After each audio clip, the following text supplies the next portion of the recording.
عصر کے بعد اسٹڈی کرنا، پڑھائی کا اعلیٰ وقت کیا ہے؟ کیا عصر کے بعد دنیاوی اسٹڈی کر سکتے ہیں؟ شریعت کے اعتبار سے کس وقت پڑھائی کرنا صحیح ہے اور کس وقت نہیں؟ ایثار صاحب انڈیا سے، دیکھیں عصر کے بعد بھی آپ اسٹڈی کر سکتے ہیں، دنیاوی بھی دینی بھی۔ تو ہونا یہ چاہیے کہ آپ فجر اور عصر کے بعد ذکر کا معمول بنائیں، کیونکہ یہ سنت ہے، آپ صلی اللہ علیہ وسلم کی بہت زیادہ ترغیب ہے۔ آپ صلی اللہ علیہ وسلم نے فرمایا جس نے چوتھا کلمہ لا الہ الا اللہ وحدہ لا شریک لہ لہ الملک ولہ الحمد وہو علی کل شیء قدیر، 100 دفعہ صبح 100 دفعہ شام، چوتھے کا لفظ حدیث میں نہیں ہے، کلمہ ہے حدیث میں، کہ یہ 100 دفعہ صبح 100 دفعہ شام پڑھا اس نے، تو آپ صلی اللہ علیہ وسلم نے فرمایا کہ اس سے زیادہ کوئی نیکیاں کر ہی نہیں سکتا سوائے وہ شخص جو اس سے بھی زیادہ دفعہ پڑھے، اور بنی اسماعیل کے غلام آزاد کرنے کا ثواب ملتا ہے۔ اسی طرح تیسرا کلمہ ہے سبحان اللہ والحمد للہ ولا الہ الا اللہ واللہ اکبر۔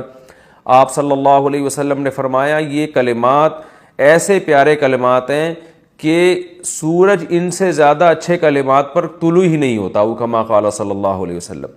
تو صبح اور شام نا، فجر کے بعد اور عصر کے بعد ذکر کا یا درود شریف کا معمول بنانا چاہیے، استغفار کا، لیکن اسٹڈی کرنا بھی جائز ہے، تھوڑی دیر ذکر میں لگتے ہیں، تسبیح میں لگتا ہے، اس کے بعد آپ اپنی پڑھائی کریں۔ رہا یہ مسئلہ کہ شریعت کے اعتبار سے کس وقت پڑھائی کرنا بہتر ہے کس وقت نہیں ہے، دیکھیں اس میں شریعت خاموش ہے، کیونکہ یہ میڈیکل سائنس کا مسئلہ ہے، یہ شریعت کا مسئلہ نہیں ہے۔ تو میڈیکل سائنس اور جو ماہر حکیم ہیں وہ کہتے ہیں صبح کے وقت انسان کا دماغ بہت فریش ہوتا ہے، تو اس وقت جو چیز یاد کی جائے دماغ میں اچھی طرح سے بیٹھ جاتی ہے، دماغ فریش ہوتا ہے۔ سب سے بہتر جو ہے نا پڑھنے والوں کے لیے جو ایک فارمولہ ہے جو میں بتا رہا ہوں آپ کو، اگر آپ نے اس پر عمل کر لیا تو آپ کے تھوڑے وقت میں بہت برکت ہو جائے گی۔ وہ یہ کہ آپ رات کو عشاء کے فوراً بعد سو جائیں، تقریباً 9 بجے آپ سو جائیں۔ ہے مشکل، میرے لیے بھی بہت مشکل ہے، لیکن عمل کریں۔ 9 بجے جب آپ سو گئے تو 10 11 12 1 2 5 گھنٹے بہت ہیں۔ 2 بجے آپ اٹھ جائیں، 2 بجے اٹھنے کے بعد آپ وضو کریں، تہجد کی نماز پڑھیں، دعا مانگیں، اس کے بعد آپ اسٹڈی کے لیے بیٹھ جائیں، مزہ نہ آئے پیسے واپس۔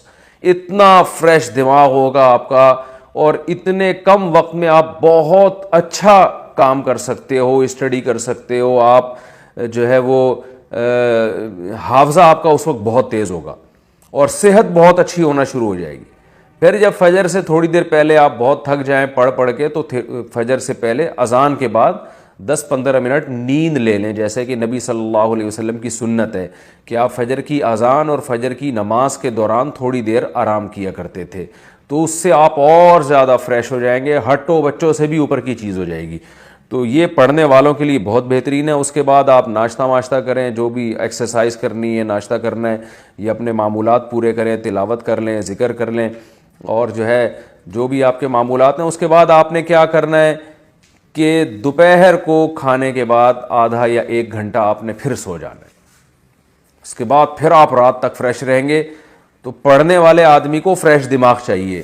آج کل جو پبلک کی روٹین چل رہی ہے اس میں دماغ فریش نہیں رہتا، محنت زیادہ کرنی پڑتی ہے، دماغ کو تھکانا پڑتا ہے، اس کا آؤٹ پٹ بہت کم ہوتا ہے، اور اس دماغ کی تھکاوٹ سے صحت برباد ہوتی ہے، دماغ خراب ہو جاتا ہے۔ آپ پڑھے لکھے لوگوں کو دیکھیں جو میری اس وقت مسائل سن رہے ہیں، ان کے علاوہ کی بات کر رہا ہوں، اکثر پڑھے لکھے لوگ میں نے بیچارے تھوڑے سے اب نارمل ہی دیکھے ہیں، یعنی جو پھر بتا دوں جو میری اسپیچ سن رہے ہیں ان کے علاوہ کی بات کر رہا ہوں۔ وجہ کیا ہے؟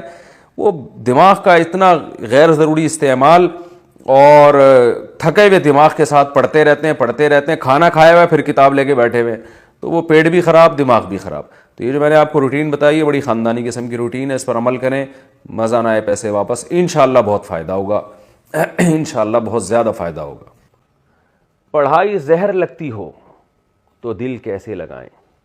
میں پڑھنا چاہتا ہوں لیکن جب بھی پڑھنے بیٹھتا ہوں تو پڑھائی میں دل ہی نہیں لگتا، دل چاہتا ہے کہ جلدی سے اس سے جان چھڑاؤں، کوئی وظیفہ یا طریقہ بتا دیں جس سے میرا دل پڑھائی میں لگ جائے۔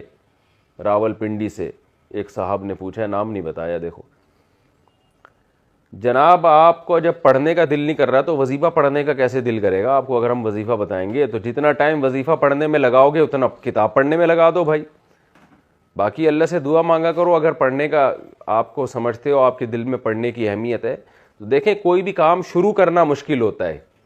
اب میں یہ مسائل ریکارڈ کرواتا ہوں نا, مجھے پتہ ہے ہر دفعہ دل چاہ رہا ہوتا ہے کہ آج ٹلا مارو, چھٹی کرو, آج نہیں ریکارڈ کرواؤ. آج ایک کیمرے کے سامنے بیٹھنا پھر مسائل پڑھنا, ہر دفعہ دل نہیں چاہ رہا ہوتا, یہی چاہ رہا ہوتا ہے کہ یار نہیں کرو. لیکن آدمی اپنے نفس پہ جبر کر کے کرسی پہ بیٹھ جاتا ہے. جب بیٹھ جاتا ہے تو پھر شروع ہو جاتا ہے حساب کتاب. بیان میں بھی ایسا ہی ہے, ہر دفعہ میرا دل چاہ رہا ہوتا ہے یار آج بیان کی چھٹی کرو, نہیں کرو بیان, لیکن آدمی اپنے آپ کو پابند کرتا ہے یار ممبر پہ آ کے بیٹھو, شروع تو کرو نا بات. تو کام کا اصول یہی ہے کہ آپ اپنا ایک ٹائم متعین کریں, اس ٹائم آپ نے کتاب لے کے بیٹھ جانا ہے اور پڑھنا شروع کر دینا ہے. شروع کے 5 منٹ آپ کو ٹینشن ہوگی اور پھر آپ پڑھنا شروع کر دو گے انشاءاللہ. پھر بھی ٹینشن ہو رہی ہے تو آپ ٹائم کسی طرح پاس کر لو, آدھا گھنٹہ 1 گھنٹہ ٹائم اسٹڈی رکھو. آپ بولو بس یہاں بیٹھ کے میں نے کتاب کو دائیں بائیں یوں یوں یوں کرنا ہے. موبائل اس وقت جیب میں نہیں ہونا چاہیے, موبائل کو دور رکھ دیں اور دروازہ بند کر دیں, کنڈی لگا دیں, ایلفی ڈال دیں اس میں کنڈی میں, اور بس کتاب کو نا الٹنا پلٹنا شروع کر دیں. چند دن الٹیں گے پلٹیں گے تو اس کے بعد انشاءاللہ غیرت آئے گی, خیال آئے گا یار تھوڑا پڑھ بھی لو کیا لکھا ہوا ہے اس میں. تو اس طرح آہستہ آہستہ انشاءاللہ دل لگنا شروع ہو جائے گا. لگانا آپ نے خود ہی ہے. اور اگر کنٹینیو کئی مہینے یہ کام کر کے پھر بھی دل نہیں لگ رہا تو آپ پنچر کی دکان کھول کے بیٹھ جائیں, گولے گنڈے کا کاروبار کریں, پکوڑے بیچیں, اس میں آپ زیادہ پیسہ کمائیں گے. پھر آپ چھوڑ دیں پڑھائی وڑھائی. ہر آدمی کو ہر چیز میں ہر آدمی کو ہر کام کے لیے اللہ نے پیدا نہیں کیا ہے. اگر سارے لوگ پڑھنے ہی لگیں گے تو گولے گنڈے کون بیچے گا؟ آپ خود سوچو نا, گول گپے کی دکانیں کیسے چلیں گی؟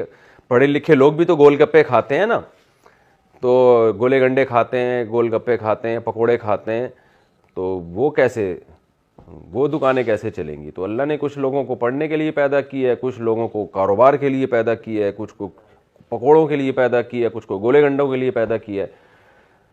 تو اب آپ سوچ لیں کہ آپ نے فیوچر میں کرنا کیا ہے.